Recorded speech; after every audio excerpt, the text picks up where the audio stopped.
This episode of Shots of Awe is brought to you by the Toyota Prius. Let's lead the way.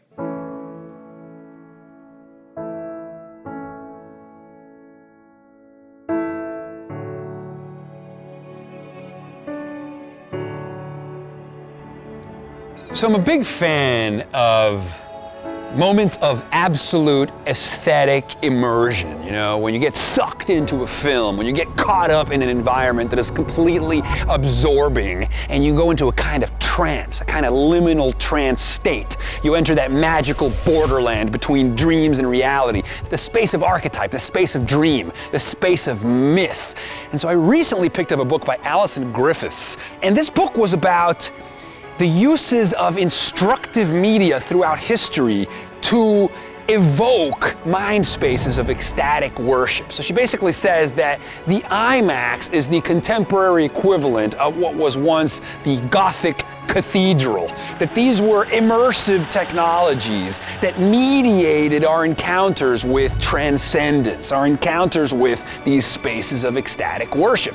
And one of the things that she talks about is the revered gaze. Now, the revered gaze is that moment in which we're sitting back in the IMAX theater, you know, staring at the movie trailer for Interstellar when they're talking about how man is going to leave it all behind and transcend, and he wasn't meant to stay on Earth, and you're feeling that cosmic awe, the wow, the buzz of science fiction in an immersive environment. It's just like, oh, it's that feeling. Or when you're in the Gothic cathedral, and you know, for whatever reason, I'm not religious, but you're staring at the beautiful colored glass and the sun is coming in and maybe you're listening to some phantasmagorical music that's tripping you out. That's the revered gaze. That is a place of ecstatic catharsis, a moment of illumination. And these moments in which we so fully lose ourselves, these ecstatic flow states that shut down the lateral prefrontal cortex, shut down to the sense of self-awareness, you know, it's this apotheosis, this death and rebirth. That's what we seek in aesthetic experiences. It's what we seek in transcendent experiences, to smash our sense of separateness and temples of fragmentation in this form of electronically mediated Buddhism. It's something that is intrinsic to the human desire to dream and to lose ourselves in the imagination.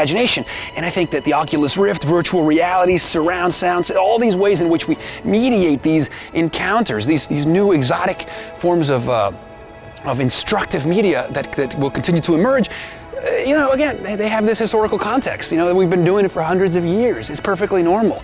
It's something that's inside us and is driving us.